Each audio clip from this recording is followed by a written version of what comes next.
మీ తొలి వెలుగు సార్, మీ వెలుగు ద్వారా మేము గవర్నమెంట్కు విన్నపించుకునేది ఏమంటే మాకు రావాల్సిన డబ్బులు మేము మీ డబ్బులు వేరే అడుగుతలేము. గట్టిగా మాకు రావాల్సిన డబ్బులు దయచేసి విడుదల వారీగా కాకుండా సార్, మీరు మన పొంగులేటి శ్రీనివాసరెడ్డి గారు ఏమన్నారంటే మీ డబ్బులు మీకు 3 monthsలో ఇస్తామయ్యా అని చెప్పాడు. ఇప్పుడు నేను 66 సంవత్సరాలు సార్, నేను రిటైర్ అయ్యి 2019లో అయినా 7 సంవత్సరాలు. ఇప్పుడు నేను ఎట్లా బతకాలా సార్? పింఛన్ లేదు, ఎట్లా బతకాలా నేను? ఇప్పుడు పింఛన్ లేదు, ఎట్లా బతకాలి? గృహలక్ష్మికి ఇప్పుడు అది పెట్టిరు మీరు. నేనేమంటున్నా సార్ అంటే, ఇప్పుడు మీరు మహాలక్ష్మి పెట్టిరు, మేము దానికి కాదనట్లేదు, అన్ని విధాలు బాగానే ఉన్నది. మేము కేసీఆర్ గవర్నమెంట్ను చేసింది మేమే. మీ గవర్నమెంట్ కాంగ్రెస్ గవర్నమెంట్ మాకు సహకరిస్తుందని నమ్మకం ఉంది. ఆ నమ్మకం మీరు చేయండి. ఎందుకంటే మేము గెలిపిస్తేనే మీరు గెలిచిర్రు. ఆర్టీసీ కార్మికులు ఒకసారి చంద్రబాబు నాయుడు కూడా ఓడగొట్టిరు. మేము ఆర్టీసీ కార్మికులము మేము గెలిపిస్తేనే కాంగ్రెస్ గవర్నమెంట్ వచ్చింది. మేము గెలిపిస్తానంటే ఇప్పుడు ప్రభుత్వం కూడా ఏం చెప్తుందంటే మీ సేవలు అద్భుతమనే చెప్తుంది. కొంచెం అప్పులపాలు ఉంది, బాలేదు పరిస్థితి, కొంచెం మీరు సహకరించమంటుంది. ఏం సహకరించాలా సార్? పింఛన్ లేదు, మీరే చెప్పండి. మాకు పింఛన్ లేదండి, మీరే చెప్పండి. మాకు ఉన్న వాళ్ళకు 40,000 జీతాలు వస్తున్నాయి. ఒక నిమిషం, ఉన్న వాళ్ళకు 40,000 వస్తుంది జీతము. మేము కాదంటలేము. మాకు పింఛన్ లేదు, మేము ఎట్లా బతకాలి? మీరే చెప్పండి. దాని గురించే మేము అడిగేది. 2019లో అయినా నాకు పింఛన్ కూడా లేదు, ఎట్లా బతకాలి నేను? అయ్యర్ పింఛన్ అన్నారు వాళ్ళు. అయ్యర్ పింఛన్ అంటే నేను నా వరకు 5,50,000 కట్టాను సార్. నేను కట్టిన కొంతమందికి ఇంకా ఆ ఫామ్ కూడా తీసుకోలే. కట్టిన వాళ్ళకు కూడా నా డబ్బులు కనీసం సంవత్సరం తర్వాత కొన్ని కట్ అయినాక నాకు 10,491 రూపాయలు వస్తుంది. ఈ 4,091 నేను మా మా మిస్సెస్ మేము ఎట్లా బతకాలి? మాకు షుగర్ బీపీ ఎట్లా బతకాలి? మీరే ఆలోచించి మీరే గవర్నమెంట్. గతంలో కూడా ఒక ప్రెస్ మీట్లో మాట్లాడుతూ పరిస్థితి బాగాలేదు, మీ బెనిఫిట్స్ ఇవ్వాలంటే ఏ పథకం ఆపాలనో చెప్పాలని మిమ్మల్ని అడుగుతున్నాం. మేము పథకాలు ఆపలేదు సార్, పథకాలు ఆపినని మేము ఎప్పుడు అనట్లేదు. పథకాలు కొనసాగించండి. సీఎం రేవంత్ రెడ్డి గారి ప్రభుత్వం చాలా బాగుంది. నేను కూడా కాంగ్రెస్ కార్యకర్తనే. మాది ఇంకోటి ఒక చిన్న విన్నపం. మాది నల్గొండ జిల్లా మర్రిగూడ మండల్ వెంకపల్లి గ్రామం. కేసీఆర్ మా దగ్గర బునాది వేసి నా భూమి కూడా మొత్తం కోల్పోయినా నేను. మొత్తం అన్న 4 ఊర్లు పోయినాయి. ముంపులో నేనున్నా, నాకు ఇల్లు డబ్బులు రాలే. నాకు 2 కొడుకులు, ఆయనకు హ్యాండిక్యాప్ కాలు ఇరిగిపోయింది. మేము ఎట్లా బతకాలి సార్? నా భూమి గుంజుకుంటు కేసీఆర్. నా ఎకరానికి బయట మా ఊరి దగ్గర కులాస్పల్లి, లోయపల్లి, మర్రిగూడలో 1 కోటి రూపాయల పైన ఉంది. నా భూమి 4,15,000 కాడ గుంజుకుంటు. అలా మట్టి కూడా ఎత్తిరు, దున్నుకోవడానికి ఆడ భూమి కూడా లేదు. మరి పింఛన్ లేదు. మీరే చెప్పండి, మీరే ఏం చెప్తారు మీరు? సర్కార్కి ఏం చెప్తున్నారు? ఇంకా మాకు డబ్బులు ఇచ్చి మా డబ్బులు ఏమంటున్నాం? మా డబ్బులే మాకు ఏమంటున్నాం కదా సార్, వేరేళ్ళతోటి మేము ఇది కాదని చెప్తున్నాం. మాట్లాడు, ఏం చెప్తారు? అసలు వేల మంది వచ్చింది మీరు, అసలు మీ కోఆర్డినేషన్ ఎట్లా సాధ్యమైంది? మాకు 17 నుంచి పిఆర్సి కాలేదు, 21 కాలేదు. అవన్నీ మాకు ఇస్తే లెక్క ప్రకారం ఇస్తే మాకేదో ఎప్పుడైనా గవర్నమెంట్ ఇస్తాయని ఇష్టంతోనే మేము కష్టపడ్డాం. నిన్న ప్రభుత్వాన్ని పదవిలకు తెచ్చింది కూడా ఆర్టీసీ కార్మికులే. మేము ఎంతో ప్రచారం చేసినాం. జనాలతో మాకు ఎంత సంబంధాలు ఉంటాయంటే ఒకరొకరికి 1,00,000 మంది ఒక రోజుకు ఉంటది. మేము ప్రయాణికులతో ఇంతమందితో ఇది చేసి మేము ప్రభుత్వాన్ని తెచ్చిందే మేము. మాకే వీళ్ళు చేస్తారు. అప్పుడు కేసీఆర్ మాతోనే తెలంగాణ అన్నాడు, మమ్మల్ని ముంచండు. ఇది ముంచడం నేర్పించిపోయిందే కేసీఆర్. ఆయన బాటలో వీళ్ళందరూ నడుస్తున్నారు. మా బాధ ఎవ్వరు పట్టించుకుంటలేరు. ఆర్టీసీ విలీనం, ఎన్నికలు, ఇదంతా అవన్నీ అవి ఉన్నోళ్ళ గురించి. దాంతో మీకు సంబంధం లేదు. మీరు రిటైర్మెంట్ అయిపోయారు, మీ బెనిఫిట్స్ రిటైర్మెంట్ ఉద్యోగులే. మాకు రిటైర్మెంట్ మా బెనిఫిట్ మాకు ఇస్తే ఓకే.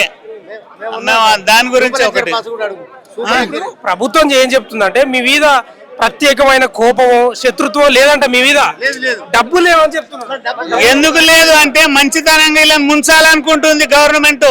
మంచితనం చెప్పాలి, వీళ్ళని ముంచాలని. మేము ఆకలిగా ఉన్నాం నాయన, మేము బతకనికనే ఇబ్బంది ఉన్నాం.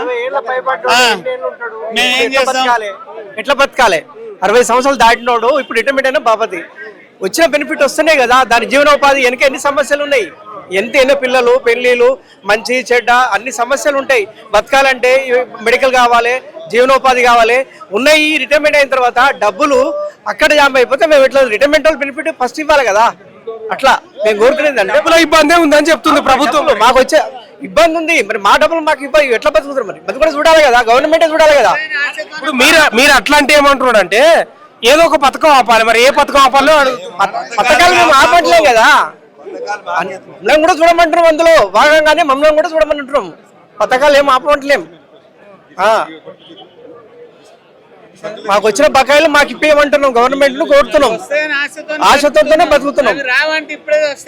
అట్లా మేమేం చెప్తున్నాం అంటే మహాలక్ష్మి పథకం ఇచ్చారు, 60-70 ఉన్న ఓఆర్ ఇలా 120 ఓఆర్ వస్తుంది. డబ్బులు లేకుండా ఎక్కడ పోతుందో చెప్పండి.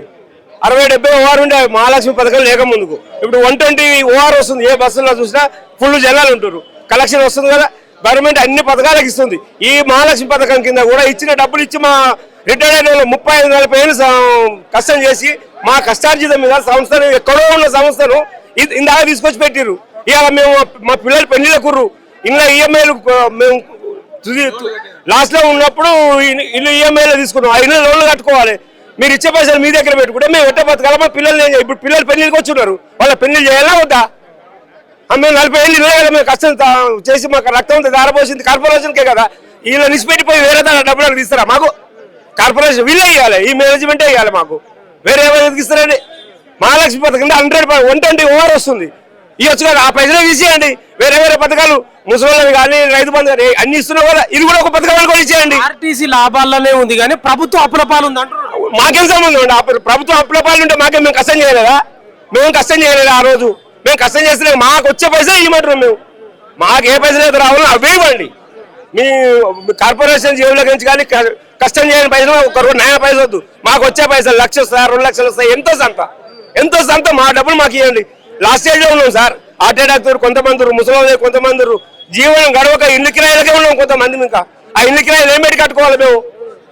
అంటే ఇప్పుడు మీకు ఆర్టీసీ వాళ్ళు ఉన్నారు, మిగతా డిపార్ట్మెంట్ ఎంప్లాయీస్ కూడా రిటైర్మెంట్ వాళ్ళు ఉన్నారు. ఓ సందర్భంలో మాట్లాడుతూ ఏదో పథకం ఆపితేనే వీళ్ళకి పైసలు ఇవ్వాల్సి వస్తుంది. ఏ పథకం ఆపాలో మీరు చెప్పాలి. మాకు అవసరం లేదు సార్, అది మాకేం అవసరం. మా డబ్బులు మాకు కావాలి. ఒక పథకం ఆకబడి ఒక అడగడం మాకు సంబంధం కాదు కదా. వాళ్ళ పథకం మాకు ఇవ్వడం సంబంధం ఏమవుతుంది? మా పైసలు మాకు ఇవ్వాలి. మీరు ఏ రూపకంగా ఇస్తారో ఇవ్వండి. ఏ రూపకంగా ఇచ్చే సరే మా డబ్బులు మాకు ఇస్తే మేము తీసుకుంటాం. మేము పిల్లల పెళ్లి చేసుకుంటాం, ఇంట్లో ఈఎంఐలు కట్టుకుంటాం, సాగుదాలకు ఉన్నామండి. 60 ఏళ్ళు నేను 60 ఏళ్ళకి రిటైర్డ్ అయినా, 5 సంవత్సరాలు రిటైర్డ్ అయ్యి మా బత్త ఇంకో 4 ఏళ్ళు బత్తా. వీళ్ళు 4 ఏళ్ళు కూడా ఇవ్వకపోతే మా భార్య పిల్లలు వచ్చి పైసలు అడుగుతారా?